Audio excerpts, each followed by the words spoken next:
Jean-Paul Sartre, A Náusea, editora Nova Fronteira, edição 2011, coleção Saraiva de Bolso. Quarta-feira, 6 da tarde. Da página 169 à página 180. E quarta-feira à noite, da página 180 a 181. E sexta-feira, página 181. Não posso dizer que me sinta aliviado nem contente. Ao contrário, me sinto esmagado. Só que meu objetivo foi atingido. Sei o que desejava saber. Compreendi tudo o que me aconteceu a partir do mês de janeiro. A náusea não me abandonou. E não creio que me abandone tão cedo. Mas já não estou submetido a ela. Já não se trata de uma doença, nem de um acesso passageiro. A náusea sou eu. Estava então, ainda agora, no jardim público. A raiz do castanheiro se enfiava na terra bem por baixo de meu banco. Já não me lembrava de que era uma raiz. As palavras se haviam dissipado e com elas o significado das coisas, seus modos de emprego, os frágeis pontos de referência que os homens traçam em sua superfície. Estava sentado, um pouco curvado, a cabeça baixa, sozinho, diante dessa massa negra e nodosa, inteiramente bruta e assustadora. E depois tive essa iluminação. Fiquei sem respiração. Nunca antes desses últimos dias tinha pressentido o que queria dizer existir. Era como os outros, como os que passeiam à beira-mar com suas roupas de primavera. Dizia como eles, o mar é verde, aquele ponto branco lá no alto é uma gaivota, mas eu não sentia que aquilo existisse, que a gaivota fosse uma gaivota existente. Em geral, a existência se esconde. Está aqui à nossa volta, em nós. Ela somos nós. Não podemos dizer duas palavras sem mencioná-la. E, afinal, não a tocamos. Quando julgava estar pensando nela, creio que não pensava em nada. Tinha a cabeça vazia ou apenas uma palavra na cabeça, a palavra ser. Ou então pensava, como dizer? Pensava na pertinência, dizia a mim mesmo que o mar pertencia à classe dos objetos verdes ou que o verde fazia parte das qualidades do mar. Mesmo quando olhava para as coisas, estava muito longe de sonhar que essas existiam. Pareciam-me como um cenário. Tomava-as nas mãos, mas elas me serviam de utensílios. Eu previa sua resistência, ou suas resistências. Mas tudo isso ocorria na superfície. Se me tivessem perguntado o que era a existência, teria respondido de boa fé que não era nada, apenas uma forma vazia que vinha se juntar às coisas exteriormente, sem modificar em nada sua natureza. E depois foi isto, de repente, ali estava claro como o dia. A existência subitamente se revelara, perdera seu aspecto inofensivo de categoria abstrata. Era a própria massa das coisas, aquela raiz estava sovada em existência. Ou antes, a raiz, as grades do jardim, o banco, a relva, a rala do gramado, tudo se desvanecera. A diversidade das coisas, sua individualidade, eram apenas uma aparência, um verniz. Esse verniz se dissolvera. Restavam massas monstruosas e moles, em desordem, nuas, de uma nudez apavorante e obscena. Abstinha-me de fazer o menor movimento, mas não precisava me mexer para ver por trás das árvores as colunas azuis e o lampadário do coreto de música e a véleda no meio de uma moita de loureiros. Todos esses objetos, como dizer, incomodavam-me, teriam desejado que existisse com menos intensidade, de uma maneira mais seca, mais abstrata, com mais recato. O castanheiro me entrava pelos olhos, uma ferrugem verde cobria-o até a meia altura. A casca preta e empolada parecia de couro fervido. O ruído discreto da água da fonte Mosquerê penetrava em meus ouvidos. Fazia neles um ninho, enchia-os de suspiros. Minhas narinas transbordavam de um odor verde e pútrido. Todas as coisas suavemente, ternamente, se entregavam à existência como essas mulheres cansadas que se entregam ao riso e dizem com voz comovida, é bom rir. Exibiam-se umas em frente às outras, faziam-se a abjeta confidência de sua existência. Compreendi que não havia meio termo entre a inexistência e aquela abundância exática. Existindo, era necessário existir até aquele ponto, até o bolor, a tumidez, a obscenidade. Num outro mundo, os círculos, as melodias conservam suas linhas puras e rígidas, mas a existência é uma vergadura. árvores, pilares azulados, o estertor feliz de uma fonte, aromas vivos, pequenas névoas de calor que flutuavam no ar frio, um homem ruivo digerindo em seu banco. Todas essas sonolências, todas essas digestões consideradas em conjunto ofereciam um aspecto vagamente cômico. Cômico? Não. Não chegava a esse ponto. Nada do que existe pode ser cômico. Era como uma analogia flutuante, quase inacessível, com certas situações de vaudeville. Éramos um amontoado de entes incômodos, estorvados por nós mesmos. Não tínhamos a menor razão para estar ali, nem uns nem outros. Cada ente confuso, vagamente inquieto, se sentia demais em relação aos outros. Demais. Era a única relação que podia estabelecer entre aquelas árvores, aquelas grades, aquelas pedras. Tentava inutilmente te contar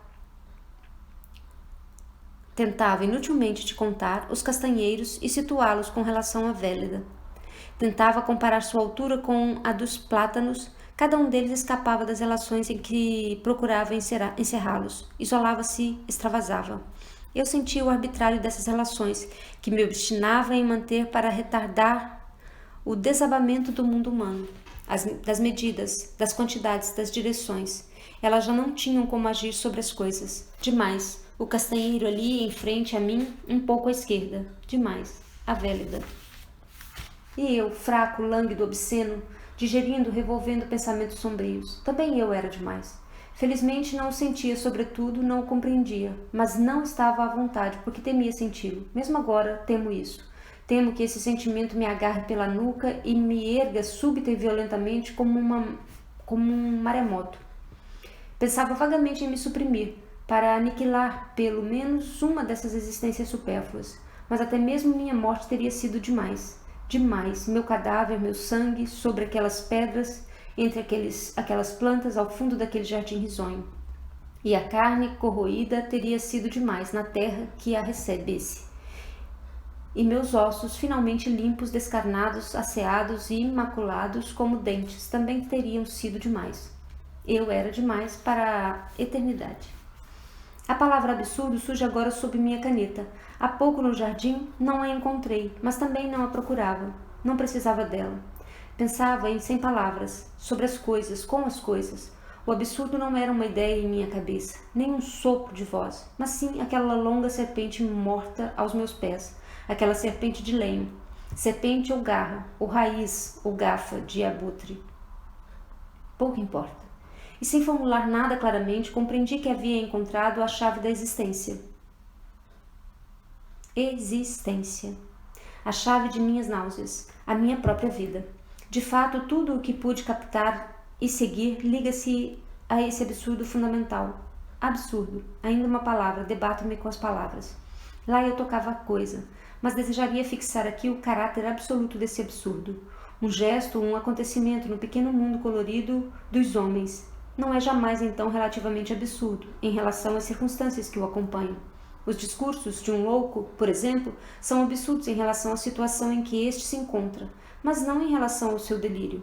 Mas eu, ainda agora, tive a experiência do absoluto ou o absurdo. Aquela raiz, não havia nada em relação a ela que não fosse absurdo. Oh, como poderia fixar isso com palavras? Absurdo. Com relação às pedras, aos tufos de relva amarela, à lama seca, à árvore, ao céu, aos bancos verdes, absurdo, irredutível. Nada, nem mesmo um delírio profundo e secreto da natureza podia explicá-lo. Evidentemente, eu não sabia tudo. Não assistira à germinação, nem aos crescimentos das árvores. Mas diante daquela grande pata rugosa, nem a ignorância nem o saber importavam.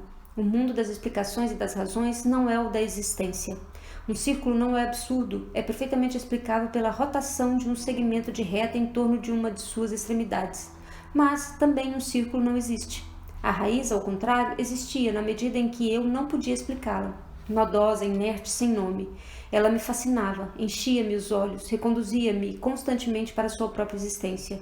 Era inútil que repetisse, é uma raiz. Isso não surtia efeito. Bem via que não era possível passar de sua função de raiz de bomba expirante, aquilo a aquela pele dura e compacta, de foca. Aquele aspecto oleoso, caloso, obstinado. A função nada explicava, possibilitava que se compreendesse, grosso modo, o que era uma raiz, mas não aquela raiz.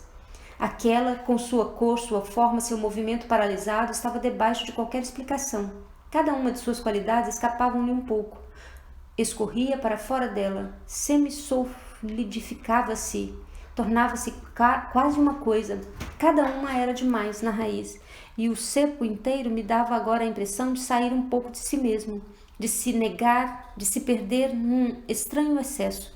Raspei o salto do sapato naquela garra preta, gostaria de esfolá-la, um pouco. Por nada, por desafio, para fazer surgir no couro curtido o rosa absurdo de uma escoriação, para brincar com o absurdo do mundo. Mas, quando afastei meu pé e vi que a casca continuava preta...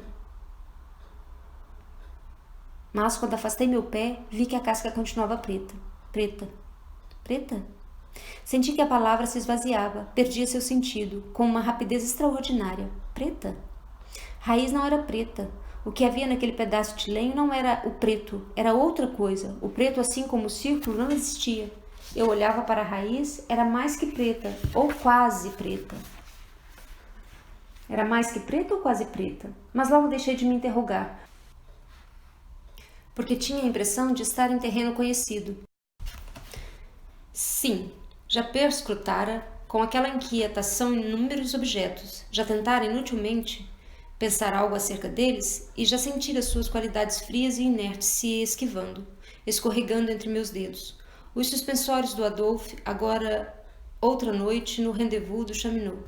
Não eram roxos. Revi as duas manchas indefiníveis sobre a camisa e o seixo, o famigerado seixo, a origem de toda essa história. Não lembrava exatamente o que era e se recusara a ser. O que se recusara a ser. Mas não esquecera sua existência passiva, e a mão do autodidata segura-a e apertara-a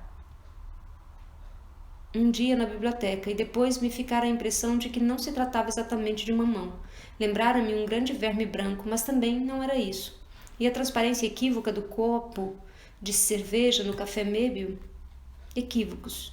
Eis o que eram os sons, os perfumes, os sabores. Quando nos passava rapidamente pelo nariz como lebres assustadas e não lhes prestávamos muita atenção, se poderia acreditar que eram muito simples e tranquilizadores. Se poderia acreditar que havia um mundo, ou no mundo, um verdadeiro azul, um verdadeiro vermelho, um verdadeiro odor de amêndoas ou de violetas. Mas tão logo os retínhamos um instante, esse sentimento de conforto e segurança era substituído por um profundo mal-estar. As cores, os sabores, os odores nunca eram verdadeiros, nunca eram simplesmente eles mesmos, e nada mais do que eles mesmos.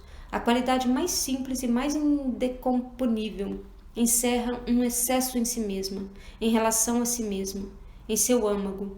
Aquele preto ali junto ao meu pé não parecia ser preto, mas o esforço confuso para imaginar o preto, da parte de alguém que nunca estivera ou nunca tivesse visto a cor preta e que não tivesse sabido se deter, que tivesse imaginado ser um ambíguo, para além das cores.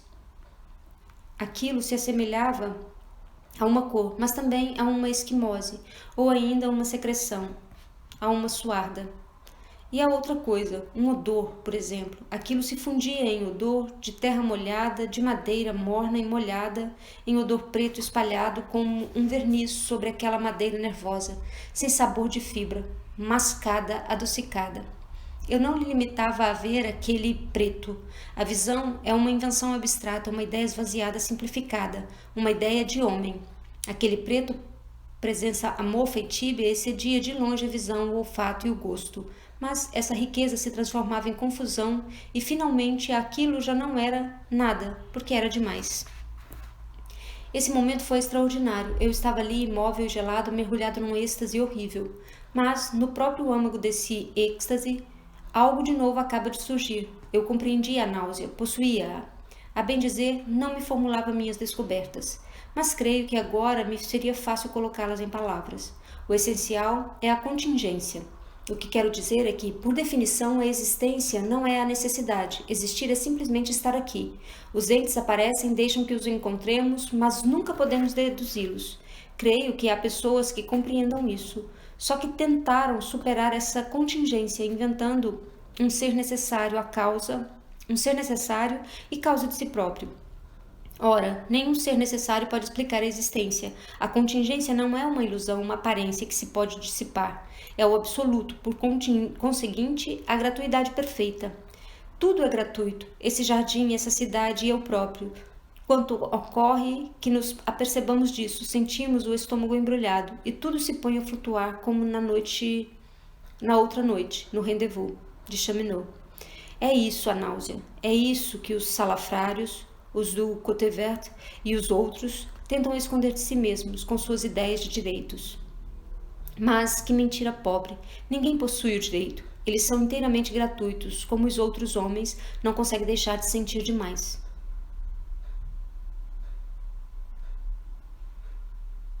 E em si mesmos secretamente são demais, isto é, amorfos e vagos, tristes. Quanto tempo durou essa fascinação?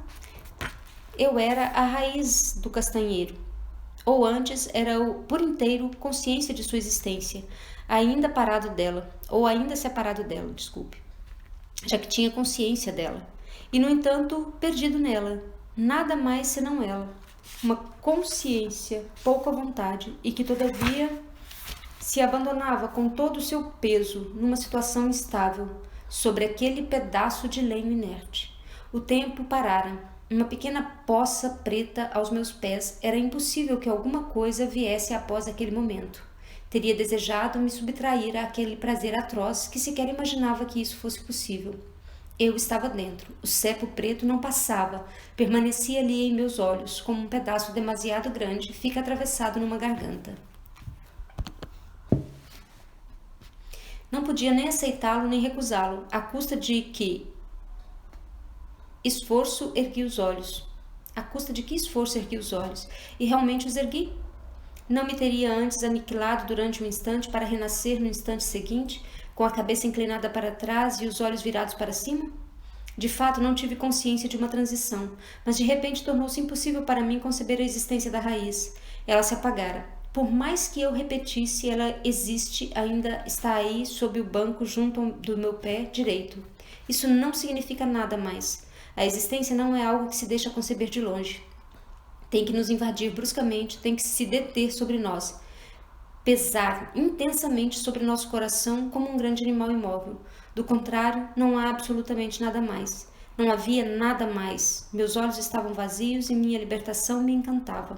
E depois, subitamente, aquilo começou a se mexer diante de meus olhos, movimentos leves e incertos. O vento sacudia a copa da árvore.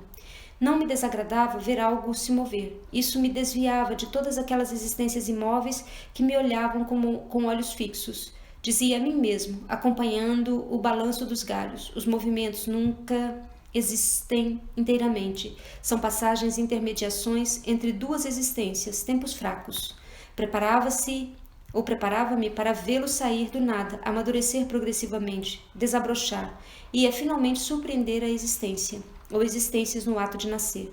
Não foram necessários mais de 3 segundos para que todas as minhas esperanças fossem varridas. Não conseguia captar uma passagem, a existência naqueles galhos hesitantes que tateavam como cegos. Essa ideia de passagem era também uma invenção dos homens, uma ideia muito clara. Todas aquelas pequenas agitações se isolavam, se afirmavam por si mesmas, excediam por todos os lados os galhos e ramos. Turbilhonavam em torno daquelas mãos secas, envolviam-nas em pequenos ciclones. É claro que um movimento era algo diferente de uma árvore, mas ainda assim era um absoluto, uma coisa. Meus olhos só encontravam plenitude. Era um fervilhamento de existências na ponta dos galhos, de existências que se renovavam permanentemente e que nunca nasciam. O vento existente vinha pousar na árvore como uma imensa mosca, e a árvore se arrepiava, mas o arrepio não era uma qualidade nascente, uma passagem da potência do ato ao ato. Era uma coisa, arrepio, que se introduzia na árvore, se apoderava dela, sacudia-a e subitamente a abandonava, ia rodopiar mais adiante. Tudo estava pleno, tudo em ato. Não havia tempo fraco. Tudo, até o mais imperceptível estremecimento, era feito com a existência. E todos esses entes que se azafamavam em torno da árvore não viam de parte alguma. Não iam a parte alguma. De repente existiam, a seguir bruscamente. Já não existiam. Vou reler. De repente existiam, e a seguir, bruscamente, já não existiam. A existência não tem memória, não conserva nada dos desaparecidos, sequer uma recordação. A existência em toda parte, ao infinito, demais sempre e em toda parte a existência, que nunca é limitada a não ser pela existência. Abandonava-me no banco atordoado, afligido por essa profusão de seres sem origem, eclosões por todo lado, desabrochamentos. Meus ouvidos zumbiam de existência, minha própria carne palpitava e se entreabria. Se abandonava a permissão ou a germinação universal. Era repugnante. Mas por quê? Pensei. Por que tantas existências, já que todas se parecem? Para que tantas árvores, todas iguais? Tantas existências fracassadas e obstinadamente recomeçadas e novamente fracassadas? Como os esforços desajeitados de um inseto caído de costas? Eu era um desses esforços. Aquela abundância não dava a impressão de generosidade. Ao contrário, era melancólica, miserável, estorvada por si mesma. Aquelas árvores, aqueles grandes corpos canhestros. Comecei a rir, porque de repente me lembrei das primaveras fantásticas que se descrevem nos livros cheios de crepitações, de explosões, de eclosões gigantescas. Havia imbecis que vinham me falar da vontade de poder e de luta pela vida. Então nunca tinham olhado para um animal ou uma árvore? Desejaria que eu tomasse aquele plátano com suas placas de alopecia, aquele carvalho meio apodrecido por forças jovens e ardentes, se erguendo impetuosamente para o céu? E aquela raiz? Certamente seria preciso que me fosse apresentada como uma garra voraz dilacerando a terra, arrancando-lhe seu alimento. Impossível ver as coisas dessa maneira. Molezas, fraquezas, sim. As árvores flutuavam. Um jorrar para o céu? Antes um desmoronamento. A cada instante esperava ver os troncos se encaixilharem, como pênis cansados, e encolherem e desabarem no chão, formando um amontoado preto e mole enrugado. Eles não desejavam existir, só que não podiam evitá-lo. Era isso. Então realizavam suas pequenas funções, devagar, sem entusiasmo. A seiva subia lentamente pelos veios, a contragosto, e a raiz se enfiava lentamente na terra. Mas a cada momento eles pareciam a ponto de abandonar tudo e se aniquilar. Cansados e velhos, continuavam a existir, de má vontade, simplesmente porque eram feitos ou que eram muito fracos para morrer. Porque a morte só podia atingi-los do exterior. Só as melodias trazem orgulhosamente a morte em si mesma, como uma necessidade interna. Apenas elas não existem. Todo ente nasce sem razão, se prolonga por fraqueza e morre, por acaso. Inclinei-me para trás e fechei as pálpebras, mas as imagens imediatamente alertadas de um salto vieram encher de existência meus olhos fechados. A existência é uma plenitude que o homem não pode abandonar. Estranhas imagens representam uma imensidão de coisas, não coisas verdadeiras, outras que se lhes assemelham. Objetos de madeira que se assemelham a cadeiras e tamancos, outros objetos que se assemelham a plantas, e depois 2 rostos. Era o casal que almoçava perto de mim, no outro domingo, no Baciré Veselis. Gordos, quentes, sensuais, absurdos, com as orelhas vermelhas. Via os ombros e o busto da mulher, existência nua. Aqueles 2, bruscamente, isso me horrorizou. Aqueles 2 continuavam a existir em algum lugar de Beauville, em algum lugar, em meio a que odores. Aquele busto suave continuava a se acariciar no contato de tecidos frescos e a se enroscar nas rendas, e a mulher continuava a sentir seu busto existir em seu corpete, a pensar meus peitinhos, meus belos frutos, a sorrir misteriosamente, atenta ao desabrochar de seus seios, que lhe faziam cócegas, e depois gritei e dei por mim de olhos arregalados. Essa enorme presença terá sido um sonho?